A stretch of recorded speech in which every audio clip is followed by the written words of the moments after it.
Hi, Tino here to a State of Decay 2 difficulty discussion and a possible new and even harder difficulty regarding several hints and teasers we got from the developers, and if I think a difficulty higher than Nightmare Zone would be even necessary. First, the hints that I prove I don't talk made up gibberish. In the developer diary to the Green Zone update, Susan said we're gonna look at this feedback and this will help inform a very interesting feature that will launch this fall.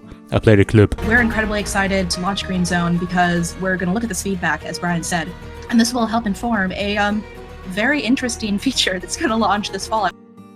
So what she basically meant is that they save data, analyze players' behavior on Green Zone, what percentage of the community plays which difficulty, and for how long and how they survive, which is partly also seen by checking worldwide completed achievements. But remember this point, I'll come to that back later. Undead Labs talked now several times about a big update for fall, but I personally don't think that it'll be a new map, a new Juggernaut edition, like Plague Edition or Apocalypse Edition, not even a Choose Your Own Apocalypse 2.0.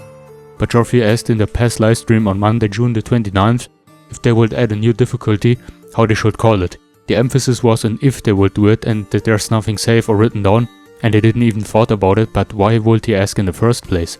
Answers from the community were Hell Zone and Apocalypse, or from Brand even you asked for that zone, as he was joking around. My idea was Plague Zone, but I got things mixed up as I intended it as a Plague Edition, like the Juggernaut Edition, and less like a mode, like on the Heartland DLC with Plague Zombies only. But come to think about that, a difficulty with more than just Plague Juggernauts and also Plague Ferals, Screamers and even Bloaters, even if the last ones aren't that much different to the normal ones, would be an idea.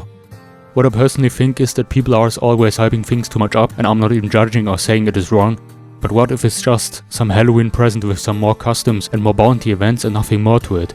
Since fall means late October and the updates always get announced on the penultimate Monday of a month, and usually drop 2 to 4 days later, and guess what is at the end of October? Right, Halloween.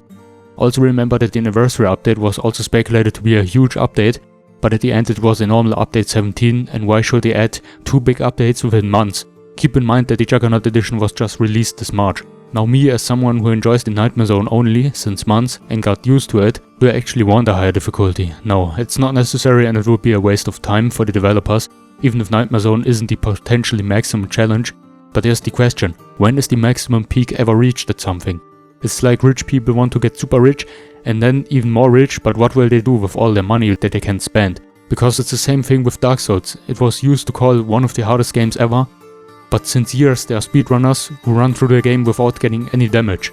Yes, Nightmare Zone gets boring sometimes, but the beginning of Nightmare Zone is cruel and hard, especially if you play without legacy pool survivors. No good weapons and no legacy boons.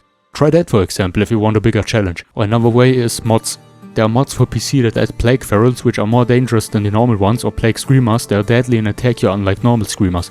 How will the developers increase the difficulty if the Blood Plague is already extremely deadly, with less than a 10-minute countdown, and you only need 2 bites or even less, 1 bite and a few scratches, to be infected?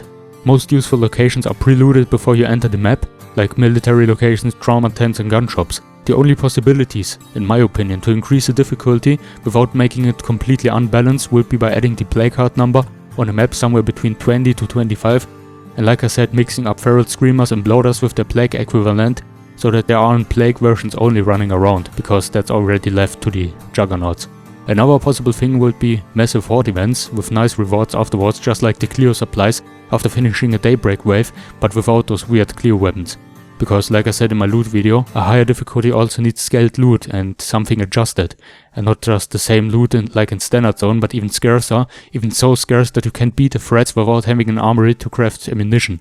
My idea is having a zone of a huge horde, with somewhere between 50 to 120 Zeds, zombies, whatever, and like an optional event that you can do by traveling to an infected area, like a part of a town or the map. If you have problems imagining that, it's the same like the Danger Zone and the Lifeline DLC from the first State of Decay, or the massive horde events from Days Gone. Now my last point, if you also play Nightmare Zone, congratulations, we are the few, less than 5% of the players who play on that difficulty. I can even go farther by analyzing the Steam achievements, which shows that only 3.4% finished the Nightmare Zone playthrough. So why do people ask for more? Like I said, there are plenty mods on PC for that game that increase the amount of zombies, turn all freaks into their plague equivalent, and you can also add plague hearts even to several hundred, plus to top all that, the mods work perfectly fine and are free. So yeah, to make a conclusion, a new and higher difficulty would be nice, but for whom? That only 1 or 2% may actually play it at the end and we keep being left with the bad unadjusted loot? No thank you. then I'd rather have a few more guns that work exactly the same like the old versions, or have more clothes like the reason why most of us play Dark Souls game as fashion souls. Oh, and did I mention that Dark Souls, Remnant from the Ashes, by the way a good indie RPG, and even a now almost 9-year-old Lord of the Rings 1 and North, all have adjusted in a well-functioning loot system that rewards the players with better loot the higher the difficulty and bigger the challenge. I don't want to hate, but that's just my fair opinion and 2 cents. As always, I'm curious to know yours, so leave it down in the comments, please. I'm begging you, I'm falling down on my knees. I want comments, I'm greedy. I wish you all a great day, best health, goodbye.